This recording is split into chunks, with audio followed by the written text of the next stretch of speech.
G'day to all my friends and family, and welcome to Jim's 5am Club. We've just copped the shower here in the city. It's 9 o'clock on Friday. It looked like it was going to be a glorious day, and it still looks like it's half-half. If I look out to the east, there's blue sky. If I look north, there's grey sky. And I guess when I go down to the back there, I'll see what's happening down westwise. But we just copped the shower, but the sun's out and it's glistening off this Sydney Harbour, this Friday autumn Sydney Harbour. And what are we going to do? We're going to have another opportunity to go for a little walk and talk and share some time together, go for a volta and enjoy each other's parea. So this morning I went through a book summary entitled Girl, Stop Apologising by Rachel Hollis, and now I'm going to stick to the same theme and go through another book summary from the same author, Rachel Hollis, and the book is entitled Girl, Wash Your Face. So these are books written by women for women, but men and of all ages and women of all ages can benefit from the teachings. They are, after all, universal and not gender-based or related. So we'll see where it takes us. I really enjoyed this morning's book summary. I learnt a lot, and there's much to learn. There are so many different perspectives that we can appreciate and view the world from, because there's a whole spectrum of experiences that lead to different outcomes. So, another book, another lesson, another opportunity to grow and develop, because when it's all said and done, our job, our birthright is to continue to shape ourselves, to grow and develop, and become the best possible version that we can of our wonderful selves. Anyway, let's have a look. So the author here has a quote. She kicks off her book with an empowering quote, which we'll go through and see what the aftertaste is like. But her quote is as follows: "You, and only you, are ultimately responsible for who you become and how happy you are." You can't get any clearer than that. And sometimes we need authors which have the wonderful ability to take things which are nebulous and sensitive and tricky topics and just distill it down into one sentence, one empowering sentence that literally can change a person's life.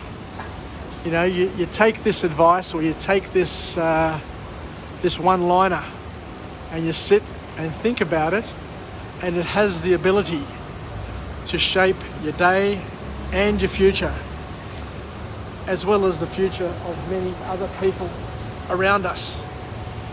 So once again, you and only you are ultimately responsible for who you become and how happy you are. Because when it's all said, it's your life. Have a crack and push past all the lame excuses that you've been coming up with over all the years to hold you back and to limit your ability to taste the glorious life that you're entitled to. So the author then kicks off with a formal point. There are three formal points that we've picked out of this book. And the first formal point, the first teaching, I guess you could call it, is that breaking promises to yourself damages your self-esteem. So the call to action is to practice keeping the promises you make to yourself.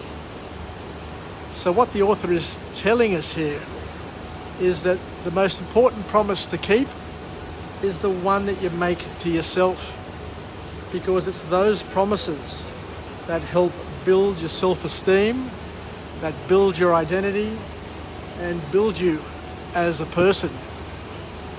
They are the foundation, the baseline, the stepping stones for where you are going to and who you want to become. So think about it like this. You are letting yourself down every time you break a promise to you. Every time you say you're not going to have soft drinks during the week, and as soon as you walk past that first 7-Eleven, you buy yourself a can of Coke or a can of Pepsi Max, whatever it is, then straight away you've broken that promise to you. You've weakened your resolve. You've let yourself down.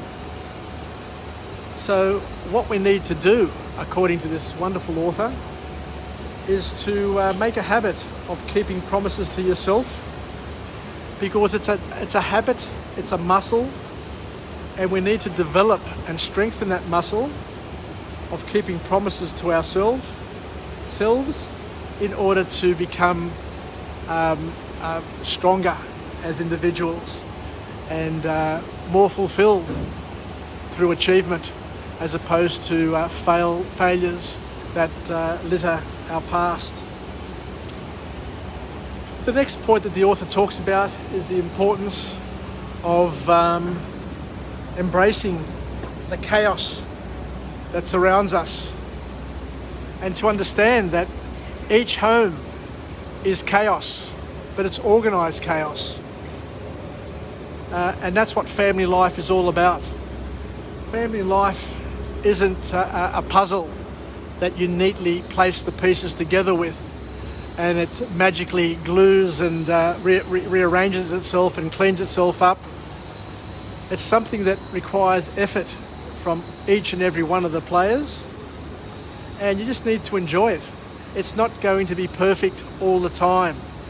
In fact, it's only going to be perfect some of the time. But what you need to do is understand that everybody experiences the chaos of family life, the challenges, the problems, and it's up to each and every one of us to sort it out and make the most of it, rather than just to dwell on it and complain about it. Because when it's all said and done, and we've said this time and time again, but we need to keep on reminding ourselves, there are some things that we just keep needing to remind ourselves. You can't control everything, but you can control yourself. Sometimes. I can't even control myself most of the time.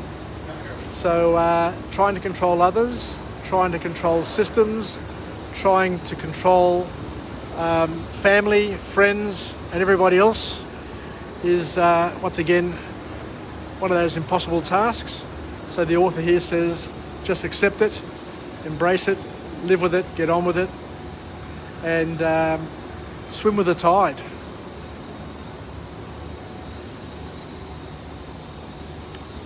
So where else does this author takes us? Let's go on another journey. So the most important message to come out of this book, and very, very few people appreciate it, because you need to have courage. You need to be pretty sure of yourself and comfortable with yourself to do this. But the author says, and I've seen a few people that I know who do this all the time, and I love their company. They don't take themselves too seriously, and they've learnt to laugh at the chaos, laugh at the problems, laugh at the mistakes, and don't take things too seriously. What I love most about going to Greece is just seeing that absolute chaos, that organised chaos, and I just cry. I just cry with laughter, because I don't take anything personally, I don't take anything seriously. I just enjoy everything that comes my way. And the lesson from this author is that we need to be like that in all areas of our lives, because laughter, true laughter, the laughter that comes from the belly, is the best form of stress relief. So learn to accept help from other people. And the author talks about a story where there was a drowning man, and a person swam up to him with a surfboard and said to him, can I help you? Can I save you? And he said no. And another person came up with a boat and says, jump on board and I'll save you. And the man said, no, God will save me. And then another lifeguard came up with their boat and said, can I save you? And they said, no, go away, I'm not needed. And what happened was that the man actually drowned. He drowned, he went to heaven, and when he went to heaven, God asked him, he said, what happened? He goes, God, I was waiting for you to save me, but you didn't send your guiding hand, you didn't save me. And God said, what are you talking about? I sent 3 people to save you, and yet you said no to each and every one of them. So the lesson here is to learn to accept help from those people around you, from family and friends. Of course, as long as they're truly wanting to help you and not wanting to control you and browbeat you. And the last point to come out of this book is that for consistent motivation to reach your dreams, you need to learn how to constantly visualize how it will feel to achieve them. We are called to learn the art of visualization, to make your goals as realistic and as tangible as possible, to keep you motivated and on track. You've got to be able to feel it, taste it, experience it with as many of your senses as possible, and learn to reward yourself. The big problem with a lot of people is that they wait their whole lives to be rewarded someday. But each and every day you have an opportunity to reward yourself, and it's healthy to reward yourself, and it's healthy to reward those around you with praise, with gifts, and with many other things. So learn to reward yourself, keep it real, keep it attainable, and of course keep your goals reasonable so you can get through them and focus on one at a time. So I think I'll finish it up there. So thank you very much for joining me on Jim's 5am Club. We've just been through this book summary, Girl, Wash Your Face by Rachel Hollis, which has a number of messages, a number of lessons that can be implemented and used in our lives. So let's finish off with a positive affirmation. I'm alive, I am well, and I feel absolutely great. To my friends and family, stay connected, stay relevant, stay reasonable. And most importantly, let's get through this morning, get through this day, get to the weekend and through the weekend and make the most of it, and help each other, help comfort and nurture each other, where we can become the wind beneath our wings, the wave beneath our board, the zephyr that bellows our sails and flutters our flags, and the propellers that push our vessels and those around us and guides us into the direction where we want to head. So let's live, learn and pass it on, and thank you once again for joining me on this episode of Jim's 5am Club, and I look forward to coming to you again from a different location with a different message, a message of empowerment, where we can learn from the greats, from all of those people who have written their books, learn other people's experiences, and learn from other people's expectations. Yasas, take care, filakya, and bye for now.